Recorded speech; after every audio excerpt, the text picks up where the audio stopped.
warahmatullahi wabarakatuh. Nama saya Siti Az-Zahra Fakhira dengan NIM 43040230099. Saya dari kelas 2C, program studi Psikologi Islam, Fakultas Dakwah, Universitas Negeri Islam Salatiga. Saya akan mereview buku yang berjudul Psikologi Islam, karya Agus Hermawan, SPD IMA. Beliau adalah seorang dosen dari Universitas Negeri Islam Salatiga. Video ini bertujuan untuk memenuhi tugas ulangan tengah semester pada mata kuliah Psikologi Islam yang diampu oleh Bapak Agus Hermawan, SPD IMA. Bab ke-1 membicarakan tentang konsep manusia dalam perspektif Islam. Yang pertama, konsep lama pembicaraan manusia. Salah satu ciptaan Allah adalah manusia yang diberi keistimewaan berupa kemampuan berpikir yang melebihi jenis makhluk lain yang sama-sama menjadi penghuni bumi. Manusia merupakan makhluk yang paling menakjubkan, makhluk yang unik multidimensi, serba meliputi, sangat terbuka, dan mempunyai potensi yang agung. Yang kedua, manusia dalam pembicaraan filosofi. Beberapa pendapat atau pandangan tentang manusia ini menurut Murtado Mutahari tahun 1996, diantaranya yang pertama ada aliran materialisme, yang kedua aliran spiritualisme, dan yang ketiga aliran dualisme. Yang ketiga, manusia menurut pandangan Islam. Hubungan manusia dengan dirinya sendiri adalah hablum minanas yang ditandai oleh kesadaran untuk melakukan amal ma'ruf nahi munkar dan sebaliknya, mengumbar nafsu-nafsu rendah. Selanjutnya, hubungan antar manusia hablum minanas dengan usaha membina silaturahmi atau memutuskan. Yang ketiga, hubungan manusia dengan alam sekitar hablum minal alam yang ditandai upaya pelestarian dan pemanfaatan dengan sebaik-baiknya atau sebaliknya menimbulkan kerusakan alam. Dan yang terakhir, hubungan manusia dengan Sang Pencipta hablum minallah dengan kewajiban ibadah kepadanya atau menjadi ingkar dan syirik kepadanya. Manusia menurut pandangan psikologi. Para ahli psikologi umumnya berpandangan bahwa kondisi rogawi, kualitas kejiwaan, dan situasi lingkungan merupakan penentu-penentu utama perilaku dan corak kepribadian manusia. Lalu ada persamaan dan perbedaan manusia dengan makhluk lain. Perbedaan di antara keduanya terletak pada dimensi pengetahuan, kesadaran, dan keunggulan yang dimiliki manusia dibanding dengan makhluk lain. Hal ini sesuai dengan firman Allah dalam surat At-Tin yang artinya, sesungguhnya kami telah menjadikan manusia dalam bentuk yang sebaik-baiknya. Dan yang terakhir adalah fungsi dan peranan manusia dalam Islam. Dalam Al-Quran, manusia berulang kali diangkat derajatnya karena aktualisasi jiwanya secara positif. Al-Quran mengatakan bahwa manusia itu pada prinsipnya condong kepada kebenaran sebagai fitrah dasar manusia.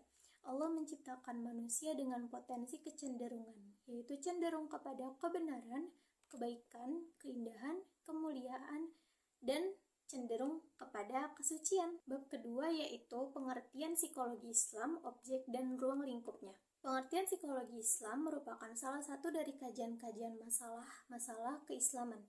Ia memiliki kedudukan yang sama dengan disiplin ilmu yang lain, seperti ekonomi Islam, politik Islam, sosiologi Islam, dan lain-lain.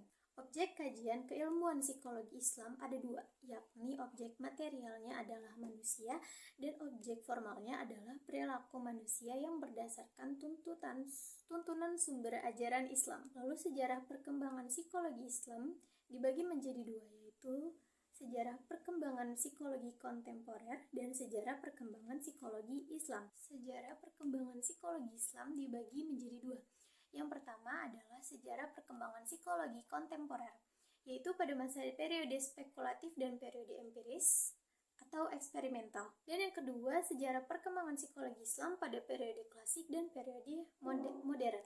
Selanjutnya adalah ruang lingkup psikologi Islam, latar belakang lahirnya psikologi Islam, dan peluang dan hambatan perkembangan psikologi Islam. Bab ketiga adalah psikologi Barat dan psikologi Islam. Yang pertama, persamaan psikologi Barat dan psikologi Islam berdasar pada tiga faktor, yaitu segi objek, yaitu kajiannya adalah manusia, Cara mencari pengetahuan, persamaannya adalah penggunaan beberapa metode seperti metode eksperimental dan juga metode non-eksperimental seperti metode observasi, interview, klinis, tes, anket, dan lain-lain. Yang ketiga, arah perkembangan jiwa manusia.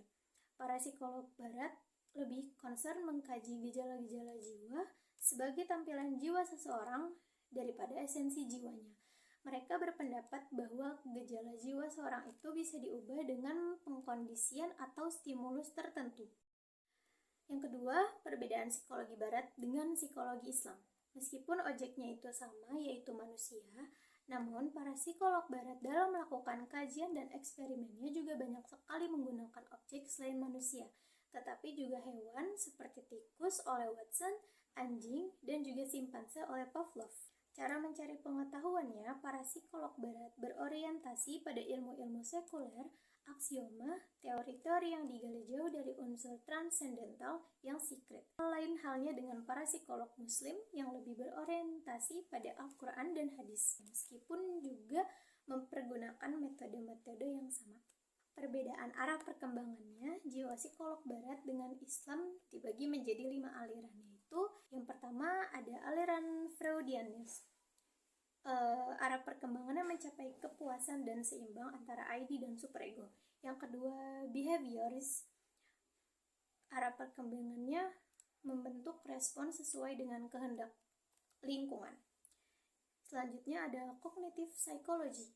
Arah perkembangannya berkembang kemampuan kognisi meliputi proses dasar dan lanjutan. Lalu ada humanis, terpenuhinya biologis, rasa aman, kasih sayang, penghargaan, aktualisasi, pemahaman, estetika, kemampuan mengontrol diri dan perilaku, dan tercapainya aktualisasi diri. Dan yang terakhir ada Islamic perspective, yaitu membentuk rasa tanggung jawab sebagai Abdul Iman, Khalifah Amanah, menjadi ulul albab. Lalu bab 4, yaitu metode dan pendekatan psikologi Islam. Yang pertama, macam-macam metode psikologi Islam. Ada metode perumusan psikologi Islam, metode pembangunan psikologi Islam, dan metode penelitian psikologi Islam. Macam-macam pendekatan psikologi Islam. Ada pendekatan struktural, berpendapat bahwa untuk mempelajari kejiwaan seseorang, kita harus mengetahui struktur jiwa dengan menggunakan metode introspeksi. Yang kedua, pendekatan fungsional, bertujuan untuk mempelajari bagaimana agama dapat berfungsi atau berpengaruh terhadap tingkah laku hidup individual dalam kehidupannya. Dan yang terakhir ada pendekatan psikoanalisis. Itu adalah sebuah usaha melalui model perkembangan kepribadian, filsafat tentang sifat manusia, dan metode psikoterapi. Bab 5, yaitu jiwa atau nafs dalam perspektif Islam.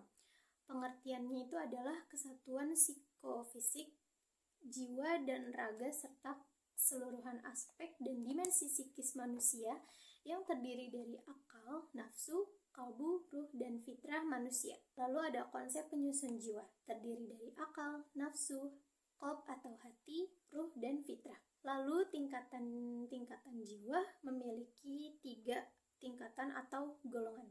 Yang pertama, jiwa rabani, yaitu jiwa yang telah menerima pencerahan dan kehidupan ketuhanan. Yaitu yang pertama, jiwa rabani, yaitu jiwa yang telah menerima pencerahan dan kehidupan ketuhanan.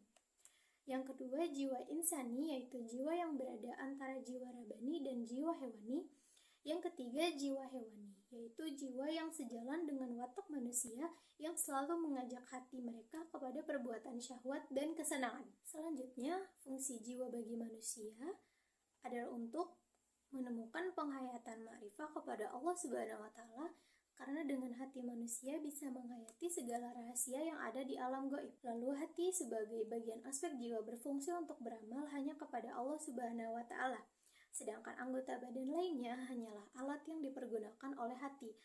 Karena itu hati ibarat raja dan anggota badannya lainnya merupakan pelayannya. Yang ketiga, hati pula yang taat kepada Allah. Adapun gerak ibadah, semua anggota badan adalah pancaran hatinya. Manajemen jiwa agar tetap baik dan sehat. Beberapa cara yang bisa dilakukan untuk menjaga jiwa agar tetap baik dan sehat yaitu 1. Mempelajari ilmu akhlak yang baik dan buruk. 2. Mempraktekannya dengan berzikir, mujahadah, dan muhasabah. tazkiyatun nafs, dan melakukan riyadah dan atau ikut tarekoh, majelis zikir, majelis sholawat, dan lainnya. 3. Mempraktekkan usaha tahali, dan tajali. 4. Berlaku istiqomah dalam beribadah. 5. Membaca Al-Quran beserta terjemahannya, hadis, buku agama, serta kisah orang soleh. 6. Sholat malam dan membiasakan puasa Senin Kamis. Dan 7. Mencari jodoh, teman pergaulan, dan lingkungan yang baik dan kondusif. Lalu materi yang terakhir di bab 6 adalah kepribadian dan fitrah manusia dalam psikologi Islam. Pengertian kepribadian dalam Islam merupakan salah satu faktor yang sangat penting. Bahkan tujuan pendidikan Islam tertuju pada pembentukan kepribadian yang dimaksud. Kepribadian dapat didefinisikan sebagai suatu organisme dinamis dalam diri individu pada sistem psikofisis. Kepribadian berfungsi menentukan cara khas dalam penyesuaian diri dengan lingkungannya.